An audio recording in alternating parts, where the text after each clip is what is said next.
Dear students, आज हम हमारी हिंदी वर्षा की बुक से lesson number 10 madam Curie read करेंगे। मैडम क्यूरी का जन्म पोलैंड के वारसा नगर में 1867 में हुआ था। मैडम क्यूरी ने एक दिन अपने पिता से पूछा, जब वो छोटी बच्ची थी तो उन्होंने पूछा कि पिताजी वैज्ञानिक क्या करते हैं। तो उसके पिता ने उन्हें बताया कि वो नए नए प्रकार की चीज़ें खोजते हैं। तो मैडम क्यूरी ने कहा कि मैं भी बड़ी होकर वैज्ञानिक बनूंगी।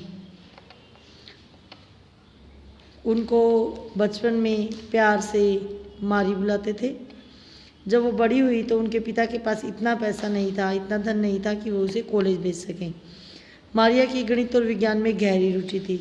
उसकी एक बड़ी बहन भी थी, ब्रोंथा भी आगे पढ़ाई करके डॉक्टर बनना चाहती थी। इसलिए दोनों ने एक योजना बनाई। मारिया ने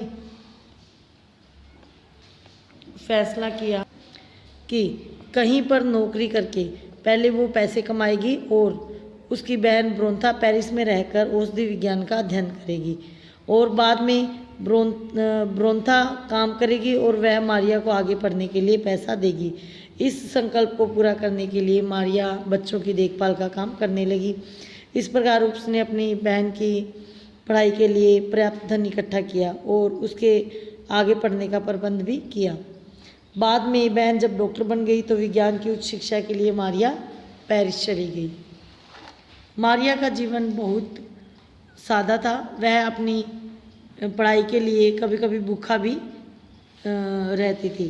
पढ़ाई के खर्च के लिए मारिया को कुछ न कुछ काम भी करना पड़ता था, पर मारिया खुशी खुशी ये सब किया करती थी। मारिया की रुचि शुरू से ही गणित और भौतिक विज्ञान में थी, इसलिए उसने पेरिस में भी इन्हीं विषयों का अध्ययन किया। पेरिस में मारिया प्रोफेसर पियरे क्यूरी के संपर्क में आई तो प्रोफेसर क्यूरी की भी विज्ञान में बहुत रुचि थी। वे बहुत परिश्रमी और अध्ययनशील व्यक्ति थे। प्रोफेसर क्यूरी मारिया की बुद्धिमत्ता से बहुत प्रभावित थे। कुछ समय बाद उन्होंने उससे विवाह कर लिया। अब क्यूरी दंपति विभिन्न प्रकार के खनिज पदार्थों को लाते और उनसे तरह तरह के प्रयोग करते।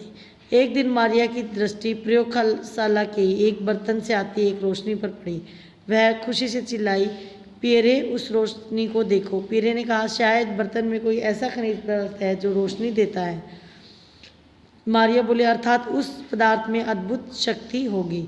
दोनों उस अद्भुत पदार्थ की खोज में जुट गए। उनकी मेहनत रंग लाई। उन्होंने 2 नए पदार्थों को खोज निकाला था। मारिया ने एक का नाम अपने देश पोलैंड के नाम पर पोलोनियम रखा और दूसरे का नाम रेडियम।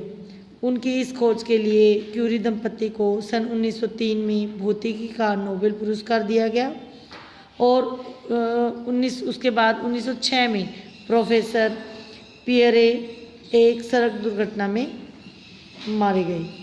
उनका देहांत हो गया, परंतु मारिया अपने पति के छात्रों को पढ़ाती रही और अपना जो शोध कार्य था, जो रिसर्च वर्क था, वो भी वो करती रही। इसके लिए उन्हें बाद में सन 1911 में दूसरी बार नोबेल पुरस्कार दिया गया। इस बार उन्होंने रेडियम कणों का भार मापकर दिखाया। इसके बाद वे पेरिस के रेडियम संस्थान की अध्यक्ष बनी और उन्होंने अपनी पति की याद में क्यूरी संस्थान की स्थापना की। परंतु रेडियम के निरंतर अध्ययन का दुष्परिणाम उसके स्वास्थ्य पर पड़ रहा था, जिसके कारण 4 जुलाई 1934 को उनका देहांत हो गया। मैडम क्यूरी पहली महिला विज्ञानी थी जिन्हें 2 बार नोबेल पुरस्कार दिया गया। मैडम क्यूरी को उनके रसायन में उनके अद्भुत खोज के लिए हमेशा याद किया जाता रहेगा। डियर स्टूडेंट्स, अगर हम अपनी लगन से काम करते रहें तो हमें अपनी मंजिल अवश्य ही मिलेगी, चाहे हमें कितनी भी मुसीबतों का सामना करना पड़े। अगर हम डटे रहेंगे तो हम अपने कार्य में सफलता अवश्य प्राप्त करेंगे, जैसे मैडम क्यूरी ने प्राप्त की थी।